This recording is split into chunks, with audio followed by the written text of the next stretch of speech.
Hello viewers, অচেতনতার free coaching চ্যানেলে তোমাদের সকলকে স্বাগত জানাই। আজকের ভিডিওতে তোমরা যারা ক্যালকাটা ইউনিভার্সিটিতে বিএ হিস্ট্রি অনার্সে 5th সেমিস্টারে পড়ছো, তোমাদের যে ডিএসসি A1 পেপারটি রয়েছে আধুনিক বাংলাদেশের ইতিহাস, এই পেপারটির একটি ইম্পর্টেন্ট প্রশ্ন, চিরস্থায়ী বন্দোবস্ত প্রবর্তনের উদ্দেশ্য কি ছিল বা চিরস্থায়ী বন্দোবস্ত প্রবর্তনের পিছনে মূল কারণগুলো কি ছিল, এই সম্পর্কে সংক্ষিপ্ত আলোচনার শেষে এর উত্তরটি তোমাদের সামনে তুলে ধরবো।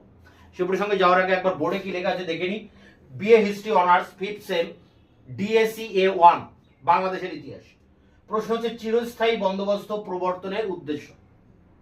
দেখো, চিরস্থায়ী বন্দোবস্ত প্রবর্তনের আগে বাংলাদেশে হেস্টিংসের আমলে একশালা বন্দোবস্ত, পাঁচশালা বন্দোবস্তগুলো চালু হয়েছিল। অর্থাৎ 1 বছরের জন্য সর্বোচ্চ মূল্যে যে জমি রাজস্ব দিতে পারবে তার কাছে নিলামে জমি বন্দোবস্ত করা হয়েছিল। অর্থাৎ এখানে অনেক ইজারাদারের আবির্ভাব হয়েছিল। প্রথমে 1 বছর, পরে 5 বছরের জন্য করা হয়। কিন্তু এই ইজারাদারদের অত্যাচারে বাংলার গ্রামীণ কৃষকদের অবস্থা সঙ্গীন হয়ে পড়ে, তারা জমি জমা ছেড়ে পালিয়ে যেতে থাকে। ফলে এই ব্যবস্থা কিন্তু সুফল হয়নি বা এই ব্যবস্থায় নানা রকম ত্রুটি দেখা দেয়। ফলে এরপরে যখন কর্নওয়ালিস গভর্নর হিসেবে আসেন, তখন তিনি শুরু করেন 10 শালা বন্দোবস্ত, অর্থাৎ 10 বছরের জন্য জমি বন্দোবস্ত দেন 1790 সালে। এবং তিনি এটাও ঘোষণা করেন যে ইংল্যান্ডের বোর্ড অফ কন্ট্রোল থেকে যদি তিনি অনুমোদন নিয়ে আসতে পারেন, তাহলে তিনি এই 10 শালা বন্দোবস্তকে চিরস্থায়ী বন্দোবস্তে পরিণত করবেন। তা 1790 এর এই ঘোষণার পর 10 শালা বন্দোবস্ত চালু হয় এবং 3 বছরের মাথায় 1793 এর 22শে মার্চ তিনি চিরস্থায়ী বন্দোবস্ত ঘোষণা করেন। অবশ্যই এক্ষেত্রে তাকে ইংল্যান্ডের প্রধানমন্ত্রী উইলিয়াম পিট এবং বোর্ড অফ কন্ট্রোলের সভাপতি সেই হেনরি ডান্ডাস, এনাদের অনুমোদন নিয়ে আসতে হয়েছিল। তো এনাদের অনুমোদন নিয়ে এসে তিনি বাংলাদেশে চিরস্থায়ী বন্দোবস্ত চালু করেন। অর্থাৎ চিরকালের জন্য জমিদারদের সাথে বন্দোবস্ত করেন। জমিগুলো জমিদারদের হাতে দিয়ে দেওয়া হয় এবং বলা হয় যে জমিদাররা বছরের একটা নির্দিষ্ট দিনে, যেমনটা হালখাতা হয় বছরের একটা নির্দিষ্ট দিনে, ঠিক সেই রকম একটা নির্দিষ্ট দিনে তারা তাদের রাজস্ব সরকারের ঘরে জমা দেবেন এবং এই রাজস্বের শতকরা 90 ভাগ সরকার পাবে এবং 10 ভাগ জমিদাররা নিজেদের কাছে রাখতে পারবে। তো এইভাবে ঘোষণা করা হয় এবং এটাও বলা হয় যদি রাজস্ব সময় মতো না দিতে পারে, তাহলে ওই জমিদারের যে জমিদারি সেটা বাজেয়াপ্ত করে, সেটা বিক্রি করে বা নিলামের মধ্য দিয়ে ওই রাজস্ব আদায় করা হবে। অর্থাৎ এখানে একটা সূর্যাস্ত আইন কার্যকরী হচ্ছে, যেমনটা সেই মুর্শিদ কুলি খাঁর ভূমি রাজস্ব ব্যবস্থায় আমরা দেখেছিলাম সূর্যাস্ত আইন, যে নির্দিষ্ট একটা দিনে সূর্য ডোবার আগে রাজস্ব জমা দিতে হবে। তো এক্ষেত্রেও ইংরেজরা এই ব্যবস্থা করেন, চিরস্থায়ীভাবে জমিদারদের সাথে বন্দোবস্ত করেন এবং জমিদাররা যদি এই ভূমি রাজস্ব নিয়মিতভাবে সরকারের কাছে জমা দিতে পারে, তাহলে তারা বংশ পরম্পরায় এই জমি ভোগ দখল করতে পারবে, বিক্রি করতে পারবে, বন্ধকও দিতে পারবে। অর্থাৎ এই জমির মালিক করে দেওয়া হলো জমিদারদের, আর ইংরেজদেরকে নিয়মিতভাবে রাজস্ব দিতে হবে। এটাই হচ্ছে মূল শর্ত। এছাড়া এই লর্ড কর্নওয়ালিস তিনি ইংল্যান্ডের একজন জমিদার পরিবারের সন্তান ছিলেন। তাই তিনি যখন ভারতে আসেন, তিনি চেয়েছিলেন যে এদেশের জমিদারদের সাথে বন্দোবস্ত করা হোক। তাই জমিদারদের প্রতি তার একটা সহানুভূতিশীল ছিল এবং তিনি চেয়েছিলেন জমিদাররাই জমির মালিক হোক, তাদের সাথেই সরকার একটা বোঝাপড়ায় আসুক এবং তারা অর্থাৎ জমিদাররা এই জমিদারি সত্ত্ব লাভ করে তারা ইংরেজদের একটা অনুগত শ্রেণীতে পরিণত হোক। লর্ড কর্নওয়ালিস এটাই চেয়েছিলেন যে এদেশে ব্রিটিশ সাম্রাজ্য স্থাপনের জন্য বা এই সাম্রাজ্যের স্থায়িত্বের জন্য তাদের সাপোর্টার একটা গ্রুপ দরকার বা তাদের সাপোর্টিং এ একটা জনগোষ্ঠীর দরকার, একটা অভিজাত শ্রেণীর দরকার যারা ইংরেজদেরকে সমর্থন করবে। তো সেই ক্ষেত্রে তারা জমিদার শ্রেণী তৈরি করেন। ইংরেজদের স্বার্থ আর জমিদারদের স্বার্থ এক জায়গায় মিলে যায়, ফলে ইংরেজদের একটা অনুগত শ্রেণী হিসাবে গড়ে ওঠে এই জমিদাররা। তবে মূলত অনেকগুলি উদ্দেশ্য ছিল এই চিরস্থায়ী বন্দোবস্ত প্রবর্তনের পিছনে। এর আগে 1 শালা 5 শালা বন্দোবস্তে নানা রকম ত্রুটি দেখা দেয়, সেই ত্রুটিগুলোকে দূর করাই ছিল একটা প্রধান উদ্দেশ্য। 2 নম্বর যেটা উদ্দেশ্য ছিল যে এই যে জমির রাজস্বটা নির্ধারিত হয়ে যাচ্ছে, একেবারে নির্দিষ্ট হয়ে যাচ্ছে যে জমিদারদের কত পরিমাণ রাজস্ব দিতে হবে। যতটা জমি সেই অনুযায়ী তার একটা রাজস্বের সংখ্যা, একটা পরিমাণটা একটা নির্দিষ্ট হচ্ছে। ফলে এই নির্দিষ্ট রাজস্ব মানে রাজস্বের হারটা নির্দিষ্ট হওয়ায় সরকারের অনেকটা সুবিধা হচ্ছে। সরকার এর ফলে সরকারের যে আয় ব্যয়, সরকারের বাৎসরিক আয় ব্যয়ের হিসাব করতে পারছে এবং সে একটা বাজেট তৈরি করতে পারছে। বাজেট বলতে এই যে কোনো সরকার আগামী 1 বছর বা 5 বছর কিভাবে চলবে, তার যে আয় ব্যয়ের হিসাব, আগাম যে হিসাব, সেই হিসাবকে বাজেট বলা হয়। প্রতিটা সরকার এটা করে থাকে। তা ব্রিটিশ সরকারের ক্ষেত্রে এটা সুবিধা হয়, যেহেতু তাদের রাজস্বের যে পরিমাণ সেটা তারা জানতো যে এত পরিমাণ রাজস্ব আমরা আদায় করতে পারবো, সেই অনুযায়ী তারা আয় ব্যয়ের হিসাব করে বাজেট তৈরি করতে পেরেছিল। এছাড়া এই জমিদারদের সাথে বন্দোবস্ত করার ফলে জমিদাররা জমির উপরে স্থায়ী সত্ত্ব লাভ করে, সত্ত্ব মানে অধিকার লাভ করে। এর ফলে তারা এই জমিগুলির উন্নতিতে তারা মনোনিবেশ করে, যে কিভাবে জমির আরো বেশি উর্বর করা যায় বা অনাবাদী জমিগুলোকে কিভাবে আবাদযোগ্য করা যায়, অর্থাৎ কৃষির উন্নতির দিকে জমিদারেরা নজর দেয়। ব্রিটিশ সরকার এটাই চেয়েছিল যে জমিদাররা জমির উন্নতির দিকে নজর দেবে এবং জমি যত উন্নত হবে, জমিতে যত ফসল উৎপাদন হবে, তত বেশি রাজস্ব তারা আদায় করতে পারবে এবং এক্ষেত্রে ইংরেজদেরই লাভ হবে। তো ইংরেজদের এটা একটা লক্ষ্য ছিল যে জমির উন্নতির প্রয়োজন এবং এক্ষেত্রে জমিদাররা নিশ্চয়ই জমির উন্নতির দিকে মনোনিবেশ করবেন, যেহেতু তাদেরকে চিরকালের জন্য জমি তাদের হাতে তুলে দেওয়া হচ্ছে। এছাড়া তাদের আর একটা লক্ষ্য ছিল, মানে ইংরেজ সরকারের, যে জমিদাররা গ্রামে স্কুল বা হাসপাতাল বা বিভিন্ন দাতব্য চিকিৎসালয় এগুলো গড়ে তুলবেন, অর্থাৎ গ্রামের উন্নতিতে তারা অনেক কাজ করবেন, অর্থাৎ গ্রামীণ যে অর্থনীতি সেটা অনেক ডেভেলপ করবে, অনেক তার উন্নতি হবে এবং এর পরোক্ষভাবে সেটা ব্রিটিশ সরকারেরও কিন্তু লাভ হবে। তো এগুলো ছিল মূলত উদ্দেশ্য। এছাড়া আরো কয়েকটি উদ্দেশ্যের কথা আমরা এখানে জানতে পারি, যে এর আগে যে রাজস্ব আদায় করার ক্ষেত্রে ইংরেজরা একটা দুশ্চিন্তার মধ্যে ছিল।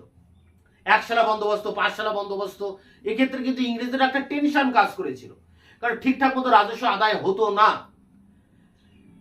যখন 1765 সালে দেওয়ানি লাভ করে, অর্থাৎ জমির এই রাজস্ব আদায় করার অধিকার লাভ করে, তখন ব্রিটিশ সরকার নানা রকম পরীক্ষা নিরীক্ষা করতে থাকে যে কিভাবে বাংলার রাজস্ব আদায় করা হবে। একাধিক পরীক্ষা নিরীক্ষা চলে এবং শেষে গিয়ে চিরস্থায়ী বন্দোবস্ত প্রবর্তিত হয়। কিন্তু চিরস্থায়ী বন্দোবস্ত প্রবর্তিত হচ্ছে 1793। এর আগে এই রাজস্ব আদায়ের অধিকার পেয়েছে 1765 সালে। মাঝের এই এতটা বছর এই ইংরেজ ঔপনিবেশিক সরকার নানা রকম পরীক্ষা নিরীক্ষা চালিয়ে গেছে, অর্থাৎ তাদের মাথায় একটা দুশ্চিন্তা কাজ করেছে, একটা টেনশন কাজ করেছে যে কিভাবে রাজস্ব আদায় করা হবে। কিন্তু তারা যখন শেষ পর্যন্ত এই সিদ্ধান্ত নিলেন যে চিরস্থায়ীভাবে জমি বন্দোবস্ত দেওয়া হবে, তখন আর তাদের সেই দুশ্চিন্তাটা থাকছে না। অর্থাৎ জমির রাজস্ব আদায় কিভাবে হবে, যে দুশ্চিন্তা তাদের এতদিন ধরে কাজ করছিল, সেই দুশ্চিন্তাটা কিন্তু অনেকাংশে দূর হচ্ছে। এছাড়া এর আগে আমরা 1 সালা বন্দোবস্ত, 5 সালা বন্দোবস্তে দেখছি যে জমি ইজারা দিতে হচ্ছে, বারে বারে প্রতি বছর ইজারা দিতে হচ্ছে, নিলাম ডাকতে হচ্ছে এবং নিলামে যে ব্যক্তি সর্বোচ্চ রাজস্ব দিতে পারবে জমি তার হাতে তুলে দেওয়া হচ্ছে এবং ইজারাদারি ব্যবস্থার পতন হচ্ছে। এই ইজারাদাররা সময় মতো রাজস্ব দিতে পারছে না, ঠিকঠাক রাজস্ব আদায় করতে পারছে না, ফলে ওই জমি আবার নিলাম করতে হচ্ছে।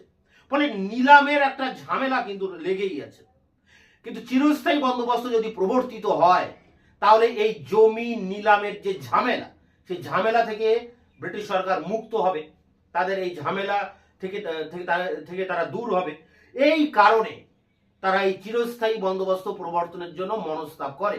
এছাড়া আরো কয়েকটি কারণ রয়েছে, যেমন সমালোচকরা বলছেন, চিরস্থায়ী বন্দোবস্তের বিরুদ্ধে যারা সমালোচনা করেন, যেসব অর্থনীতিবিদ, তারা বলছেন লর্ড কর্নওয়ালিস এদেশের যে শিল্প বাণিজ্য তাকে ধ্বংস করে দেওয়ার জন্য চিরস্থায়ী বন্দোবস্ত প্রবর্তন করেন।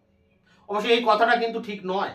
তাই বিনয় চৌধুরী বলছেন যে লর্ড কর্নওয়ালিস এদেশে শিল্প বাণিজ্য ধ্বংস করতে চাননি, তিনি বরং চেয়েছিলেন যে কৃষির অগ্রগতি হোক, কৃষির উন্নতি হোক। কৃষির উন্নতি হলে সেই জায়গা থেকে শিল্পেরও উন্নতি হবে, যেহেতু কৃষি এবং শিল্প একে অপরের পরিপূরক। তাই কৃষির অগ্রগতি ঘটলে অবশ্যই শিল্পের অগ্রগতি হবে। তাই এই কারণে ডক্টর বিনয় ঘোষ এর বক্তব্যের বিরোধিতা করেছেন। মার্শাল, পি জে মার্শাল, তিনি বলেছেন যে শুধুমাত্র প্রশাসনিক স্বার্থের জন্য নয় বা প্রশাসনিক প্রয়োজনে নয়, রাজনৈতিক দিক থেকেও চিরস্থায়ী বন্দোবস্ত প্রবর্তনের প্রয়োজন ছিল। রাজনৈতিক দিক থেকে কেমন? না, এই যে বাংলাদেশে ইংরেজরা এই ক্ষমতায় আসার পর বাংলার রাজনীতি যে অশান্ত অবস্থা তৈরি হয়েছিল, সেই অবস্থাকে শান্ত করার জন্য দেশের অর্থনীতিকে একটা স্থিতিশীল জায়গায় কিন্তু নিয়ে যাওয়া প্রয়োজন ছিল। সেই দিক থেকে এই চিরস্থায়ী বন্দোবস্তের ভিতর দিয়ে বাংলার অর্থনীতি একটা সুস্থির একটা পদ্ধতির মধ্যে দিয়ে পরিচালিত হয়। এর ফলে রাজনৈতিক ক্ষেত্রে ইংরেজদের অনেকটা সুবিধা হয়। তাই রাজনৈতিক স্বার্থে তাদের এটা প্রয়োজন ছিল এই চিরস্থায়ী বন্দোবস্ত প্রবর্তন। চিরস্থায়ী বন্দোবস্ত প্রবর্তনের প্রধান প্রধান উদ্দেশ্যগুলো কি? প্রধান উদ্দেশ্য যে জমি যদি চিরস্থায়ীভাবে বন্দোবস্ত দেওয়া হয় জমিদারদের, তাহলে তারা কৃষির অগ্রগতিতে নজর দেবে, গ্রামীণ অর্থনীতিতে নজর দেবে। এছাড়া সরকারের যে আয় ব্যয়ের হিসাব, সেই হিসাব বা বাজেট তৈরি করতে সুবিধা হবে। জমির রাজস্ব একটা সুনির্দিষ্ট আকার ধারণ করবে এবং জমি বারে বারে নিলাম দেওয়ার যে দুশ্চিন্তা, সেই দুশ্চিন্তাটা দূর হবে এবং জমির বারে বারে বন্দোবস্ত দেওয়ার যে ঝামেলা, সেই ঝামেলা থেকেও তারা মুক্ত হবে। শিল্পের অগ্রগতি হবে। কর্নওয়ালিসের এই চিন্তা ভাবনা ছিল। এছাড়া কর্নওয়ালিস চেয়েছিলেন যে জমিদারদের সাথে জমি বন্দোবস্ত হোক, কারণ তিনি নিজেই জমিদারি বংশের একজন সন্তান ছিলেন। এই কারণে 1793-এর 22শে মার্চ ইংল্যান্ডের প্রধানমন্ত্রী উইলিয়াম পিট এবং বোর্ড অফ কন্ট্রোলের সভাপতি হেনরি ডান্ডাস এনাদের অনুমোদন নিয়ে এসে লর্ড কর্নওয়ালিস 1793-এর 22শে মার্চ বাংলা, বিহার, উড়িষ্যায় চিরস্থায়ীভাবে জমি বন্দোবস্ত করেন। তো এই ছিল প্রধান উদ্দেশ্য। উদ্দেশ্যগুলো একেবারে সহজ, মানে পরিষ্কার বোঝা যায় যে উদ্দেশ্যগুলো কি, এবং এই উদ্দেশ্যটা নিয়েই তোমাদের এই অ্যান্সারটা করতে হবে। চিরস্থায়ী বন্দোবস্তের পরে অনেকগুলো টাইপের কোশ্চেন হয়, যেমন চিরস্থায়ী বন্দোবস্ত প্রবর্তনের উদ্দেশ্য, ফলাফল, ফলাফল বল গ্রামীণ অর্থনীতিতে কি প্রভাব পড়ে, এর শর্তগুলো কি, অনেকগুলো অ্যাঙ্গেলে কোশ্চেন হয়। কিন্তু মূলত তোমাদের এখানে প্রশ্ন হচ্ছে কিন্তু উদ্দেশ্য, কেন প্রবর্তন করা হচ্ছে, তার কারণটা কি, তার উদ্দেশ্যটা কি। উদ্দেশ্যগুলো একেবারে সহজ। নির্ধারিত রাজস্ব প্রাপ্তি, ইংরেজরা বুঝতে পারছে যে রাজস্ব তাদের নির্ধারিত হয়ে গেছে, রাজস্ব আদায়ের যে দুশ্চিন্তা এতদিন কাজ করছিল সেটা দূর হবে। জমিদারি নিলামের ঝামেলা থেকে দূর, জমি নিলাম আর করতে হচ্ছে না বারে বারে। গ্রামীণ অর্থনীতির মজবুত হবে, গ্রামীণ কৃষি অর্থনীতি চাঙ্গা হবে। বার্ষিক আয় ব্যয়ের বাজেট তৈরি করতে পারবে। বিনয় চৌধুরীর মতে কর্নওয়ালিসের চিন্তা ভাবনা ছিল যে শিল্প বাণিজ্য এর ফলে উন্নতি হবে, এবং মার্শাল বলছেন শুধু প্রশাসনিক কারণে নয়, রাজনৈতিক কারণেও চিরস্থায়ী বন্দোবস্ত প্রবর্তনের প্রয়োজন ছিল। তো এই সমস্ত কারণে চিরস্থায়ী বন্দোবস্ত লর্ড কর্নওয়ালিস বাংলাদেশে চালু করে। তো এই ছিল মূল বিষয়।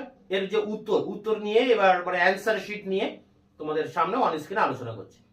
History honours 5th semester DSCA 1, চিরস্থায়ী বন্দোবস্ত প্রবর্তনের উদ্দেশ্য কি ছিল? মার্কস 5। 1793 খ্রিস্টাব্দে বাংলা, বিহার, উড়িষ্যায় চিরস্থায়ী বন্দোবস্তের প্রবর্তন ভারতীয় ভূমি রাজস্ব ব্যবস্থার ইতিহাসে এক অতি উল্লেখযোগ্য ঘটনা। 1765 খ্রিস্টাব্দে কোম্পানির দেওয়ানি লাভের পর থেকে বাংলার ভূমি রাজস্ব ব্যবস্থার ক্ষেত্রে যে অনিশ্চয়তা ও পরীক্ষা নিরীক্ষা চলছিল, এই ব্যবস্থার মাধ্যমে কর্নওয়ালিস তার অবসান ঘটিয়ে বাংলার ইতিহাসে এক নতুন অধ্যায়ের সূচনা করেন। প্যারা করে দেখো, চিরস্থায়ী বন্দোবস্ত প্রবর্তনের পশ্চাতে কর্নওয়ালিসের নিজস্ব কিছু ধ্যান ধারণা ছিল। কর্নওয়ালিস ছিলেন ইংল্যান্ডের জমিদার বংশের সন্তান। তিনি ইংল্যান্ডের মতোই বাংলায় জমিদারি সত্ত্ব প্রবর্তন করার কথা ভাবেন। ভূমি রাজস্ব ও ভূমি সত্ত্বের স্থায়িত্ব না থাকায় বাংলার জনজীবনে নানা অনিশ্চয়তা, অস্থিরতা দেখা দেয়, যার অবসান হওয়া প্রয়োজন ছিল। কর্নওয়ালিস আশা করেছিলেন যে এই ব্যবস্থার মাধ্যমে দেশের অভ্যন্তরে রাজকীয় অনুগ্রহপুষ্ট একটি অভিজাত সম্প্রদায় গড়ে উঠবে, যারা তাদের প্রধান সমর্থক হিসেবে কাজ করবে। ভূমি রাজস্বের পরিমাণ স্থায়ী হলে সরকারের পক্ষে বার্ষিক আয় ব্যয়ের হিসেব বা বাজেট তৈরি করা সহজতর হবে। 1765 থেকে সরকার সর্বদাই ভূমি রাজস্ব ও তার সমস্যা নিয়ে ব্যস্ত। এর ফলে সরকারের পক্ষে অন্যদিকে মনোসংযোগ করা সম্ভব হচ্ছে না। কর্নওয়ালিস আশা করেছিলেন যে জমিতে স্থায়ীভাবে সত্ত্ব পেলে জমিদাররা কৃষির উন্নতির জন্য জমিতে বিনিয়োগ করবেন। এতে দেশ সমৃদ্ধশালী হয়ে উঠবে এবং এর ফলে প্রকৃত লাভ হবে কোম্পানিরই। 76-এর মনমন্ত্রের ফলে বাংলার বিপুল পরিমাণ জমি অনাবাদি পড়েছিল। কর্নওয়ালিস আশা করেছিলেন যে জমিদারদের উদ্যোগ এইসব জমি আবাদযোগ্য হয়ে উঠবে। প্যারা করে, কৃষি ও শিল্প অঙ্গাঙ্গিভাবে জড়িত। কৃষির উন্নতির উপর শিল্প ও সেই দেশের আর্থিক উন্নতি নির্ভরশীল। এ ব্যাপারে কর্নওয়ালিসের সামনে ছিল ইংল্যান্ডের নজির। অষ্টাদশ শতকের সূচনায় কিছু জমিদারের উদ্যোগে ইংল্যান্ডে কৃষির অভাবনীয় উন্নতি ঘটে, যা কৃষি বিপ্লব বা এগ্রিকালচার রিভলিউশন নামে পরিচিত। এই কৃষি বিপ্লবই ছিল শিল্প বিপ্লবের পূর্ব শর্ত। জমিদার সম্প্রদায় একটি স্থিতিশীল শক্তি হিসেবে কাজ করবে এবং গ্রামে শিক্ষা, স্বাস্থ্য, রাস্তাঘাট প্রভৃতির ব্যবস্থা করে গ্রামীণ জীবনে প্রাণের সঞ্চার করবে। অনেকে বলেন যে বাংলায় ঘনীভূত গণ অসন্তোষ ও গণবিদ্রোহের হাত থেকে কোম্পানিকে রক্ষার জন্য জমিদারদের সাহায্য পাওয়ার উদ্দেশ্যে কর্নওয়ালিস চিরস্থায়ী বন্দোবস্ত প্রবর্তন করেন এবং জমিদারদের কোম্পানির শাসনের সহযোগীতে পরিণত করেন।